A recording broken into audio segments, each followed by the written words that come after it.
Era 11 de abril de 1961 y por primera vez en la historia, un juicio se iba a transmitir en vivo en todo el planeta. Millones de personas prendieron el televisor a la misma hora esperando ver lo mismo. Y todos los que estaban dentro de la sala y los que lo miraban desde el otro lado del mundo venían a ver al monstruo, a unos trenes que los llevaba directo a morir. La gente esperaba ver a una persona loca, con un fanatismo al extremo, el diablo en persona, porque solo así tenía sentido.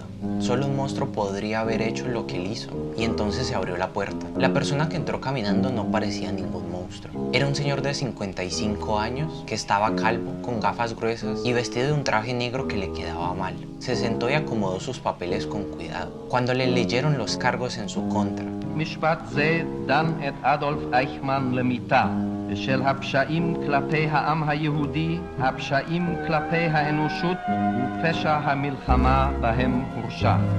escuchó en silencio, tomó nota, no reaccionó, y cuando le preguntaron si se sentía culpable, respondió tranquilo y casi educado que él no había matado a nadie. Él solo cumplía órdenes y él hizo un buen trabajo. Su nombre era Adolf Eichmann, y todos los que lo estaban viendo en sus casas, en los bares o leyéndolo en el periódico, pensaron que no parecía un monstruo. Podría ser el panadero de la esquina, un profesor de matemáticas, un vecino que te saluda todas las mañanas. Se parecía a cualquier persona. ¿Cómo termina alguien así organizando la muerte de millones de personas? Para entender quién era este hombre, hay que devolverse 55 años, hasta 1906. Ese año, en una ciudad alemana llamada Solingen, nació el primer hijo de una familia común. El papá era contador, la mamá ama de casa, y el bebé se llamó Adolf Eichmann. No tenía ningún signo de nada, era una familia más en una época cualquiera. Cuando tenía 7 años, sus padres se mudaron a Linz, una ciudad austriaca, y ahí sin que nadie lo supiese todavía, el pequeño Eichmann terminó yendo a la misma escuela donde 17 años antes había estudiado otro niño llamado Adolf Hitler. Pero a diferencia de Hitler, Eichmann no era nada. Era un mal estudiante, callado, bajito, con la piel un poco más oscura que sus compañeros. En la escuela lo molestaban y le decían el pequeño judío. Salía mal en todo, no terminaba lo que empezaba, y a los pocos años dejó la escuela sin graduarse. Intentó estudiar mecánica y le fue mal. Trabajó en la empresa minera del papá y tampoco le funcionó. Y al final terminó haciendo lo único que le salía decente: vender gasolina y aceite de carro pueblo por pueblo, en el norte de Austria. Eichmann hasta ese momento no es un fanático lleno de odio, no es un ideólogo con un plan. Es un tipo común que vende combustible y que por dentro se siente un poco perdido. Un tipo que no encajó en ningún lado y que está buscando dónde encajar. Y un día, en abril de 1932, encontró el lugar. Tenía 26 años. Un amigo de la familia le sugirió que se uniera al partido nazi en Austria, no porque Eichmann odiara específicamente a alguien o tuviera convicciones políticas profundas. Se metió porque estaba aburrido y porque ese amigo se lo dijo. Eichmann, que nunca había sido bueno en nada, descubrió que era bueno en eso. No era bueno peleando, ni bueno con discursos. Era bueno organizando, cumpliendo, haciendo que las cosas funcionaran. En 1933, el partido nazi fue prohibido en Austria, así que se fue a Alemania, donde Hitler acababa de llegar al poder. Lo metieron en el servicio de inteligencia. Su trabajo era vigilar organizaciones judías y juntar información. Eichmann se aplicó como nunca se había aplicado a nada. Leyó libros sobre judaísmo, aprendió algunas palabras en hebreo. Hasta lo mandaron a Palestina en un viaje oficial de inspección.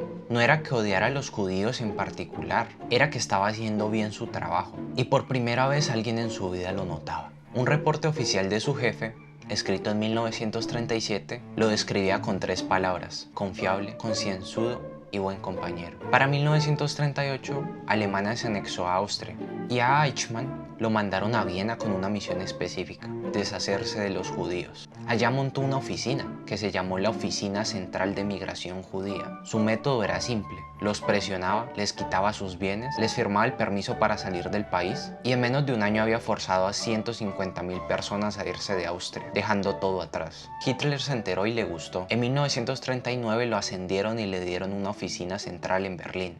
Eichmann ya no era un vendedor de gasolina, ahora era el funcionario importante del régimen. Y entonces empezó la guerra. Con la guerra las cosas empezaron a cambiar. Ya no se trataba de hacer que la gente se fuera, se trataba de moverla a la fuerza, en grandes cantidades hacia el este, hacia los guetos, hacia los campos de trabajo.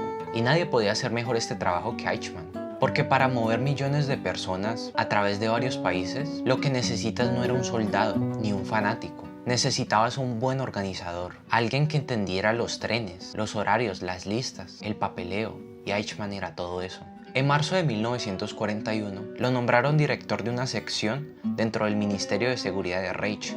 Al principio esta oficina era inofensiva, ya que decidía a dónde iban los trenes, cuánta gente entraba en cada vagón, qué día salían, qué ruta tomaban. Desde el escritorio en Berlín, Eichmann iba a coordinar el viaje de más de 1,5 millones de personas. Todo cambió el 20 de enero de 1942, donde en las afueras de Berlín se reunieron 15 oficiales nazis a desayunar. La reunión duró 90 minutos, y en esos 90 minutos, mientras tomaban café, decidieron que ya no había que mover a los judíos al este, había que matarlos.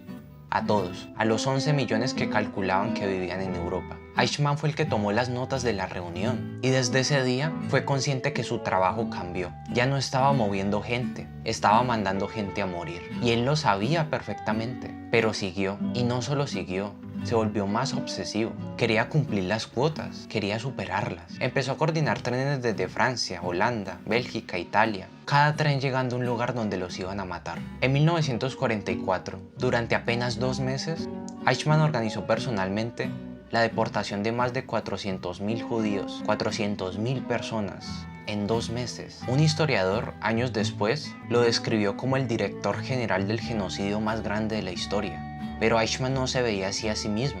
Eichmann pensaba que estaba haciendo bien su trabajo. Cuando la guerra terminó, en mayo de 1945, los americanos lo capturaron sin saber quién era. Eichmann dio nombres falsos y escapó del campo de prisioneros. Vivió 5 años escondido en Alemania con nombres falsos. En 1950 logró llegar a Argentina con un nombre nuevo, Ricardo Clement. Y 2 años después, su esposa y sus hijos viajaron a reunirse con él. Por más perturbador que parezcan, Eichmann no vivió aterrado, no se sentía un genocida, se sentía un ciudadano.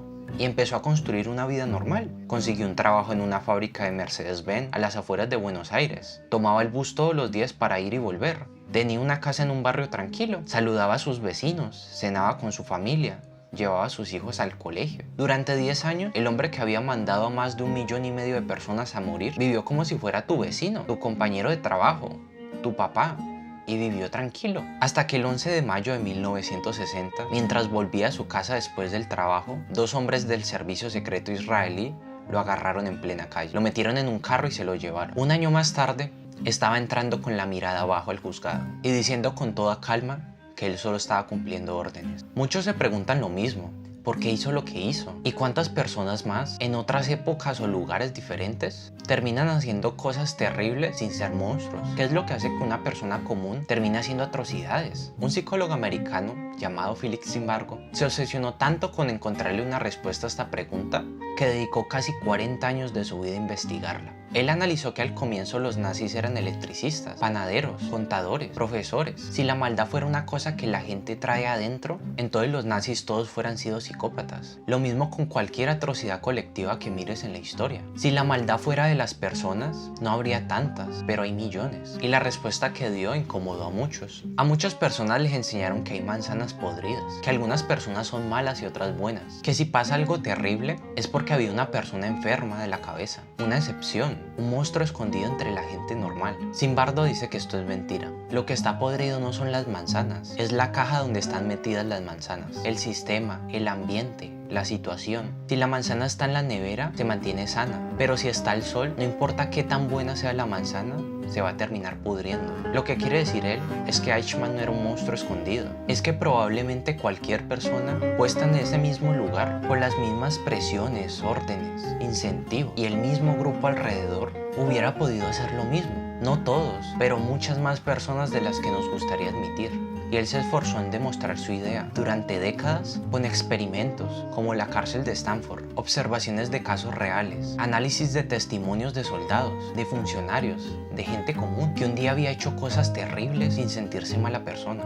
Y siempre encontraba el mismo patrón. Y se puede resumir en que la línea entre el bien y el mal es permeable. Y casi cualquiera puede ser inducido a cruzarla cuando se ve presionado por fuerzas situacionales. Y esto fue algo que me puso a pensar mucho, ya que mi primera reacción fue pensar que nunca me pasaría a mí, porque yo desde hace un tiempo vengo construyendo mi moral, mis valores, vengo estudiando de historia, entonces por ende creo o creía, no sé, de que puedo tener un poquito más de control. Pero le empecé a poner cuidado en una situación que me pasó sin que yo lo quisiera. Obviamente no he estado en ese punto de las personas que les tocó vivir todo eso y que hicieron atrocidades, y eso no les quita la culpa, pero lo más cerca que estuve de eso fue jugando.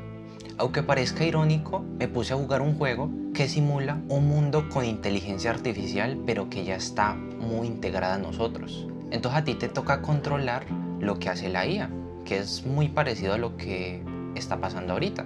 Los humanos usamos la IA para que nos ayude en cosas. En ese juego es el mismo papel, pero tú vives la historia de la IA. Entonces te toca tomar decisiones morales, como por ejemplo, tú eres un robot de limpieza y tienes que limpiar, y te mandaron a limpiar, pero ves como un papá se está pasando con la hija. Entonces ahí tú tienes que tomar la decisión: ¿desobedezco o sigo limpiando? Y eso va haciendo una bola de nieve hasta que las IA se van dando cuenta de cuál es su situación y sienten que es injusto. Entonces empiezan a hacer una rebelión de las IAs, donde lo que ellas están exigiendo es tener derechos iguales a los humanos, que puedan vivir una vida normal. Cuando fue pasando toda la historia me metí tanto en el personaje que al final se terminó desatando una guerra, y en esa guerra tiré una bomba nuclear. Yo nunca me fuera imaginado que fuera llegado a ese punto, y obviamente eso es un juego.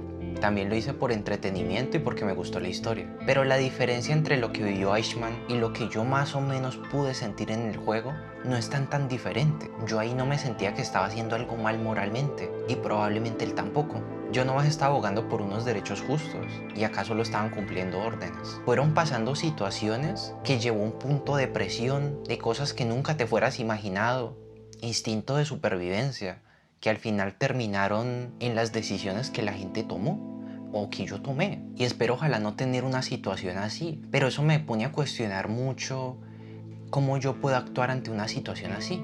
¿Qué tan moldeable es uno ante una situación? Y también eso lo podemos trasladar a las situaciones cotidianas. Por ejemplo, una persona que se encuentra una billetera con dinero en la calle. Voy a generalizar un poco de lo que pasa normalmente en mi país base a mis experiencias. No puedo afirmar que toda la gente es así, pero es lo más común. Casi siempre cuando una persona se encuentra una billetera que tiene dinero, tiene documentos, si las personas ven que se le cae en la billetera, unos la devuelven y otros no. Pero la cultura que yo veo acá es que casi no. Esperan a que la persona se vaya, le cogen el dinero y dejan la billetera ahí. Cuando se la encuentran por la calle o en un lugar donde la puedan dejar, generalmente la gente coge el dinero y después deja la billetera. Y la gente como que asume que por encontrar la billetera hasta el mismo dueño, pues que se quede con el dinero, al menos me ahorró sacarme nuevos papeles. O por ejemplo cuando en un trabajo hay corrupción, la mayoría de gente agacha la cabeza, ya que la gente o necesita el sueldo, tiene hijos, le da miedo, prima un interés, prima la supervivencia a lo que se supone que debería ser. O en cosas tan banales como cuando hablan mal de un amigo. Muchas personas se pueden quedar calladas simplemente por no querer incomodar, o no saben cómo reaccionar en esa situación. Y para no quedar mal, no hacen nada, o se ríen, o hasta tiran una risa nerviosa. No voy a generalizar, pero muchas de las personas que terminaron haciendo atrocidades en esta vida, en algún momento vivieron una vida normal. Una vida como yo, una vida como tú, con valores, que nunca pensaba que harían algo así, y sin darse cuenta lo hicieron. La pregunta no es cómo la gente termina haciendo atrocidades, sino qué tan diferente actuarías con las mismas condiciones.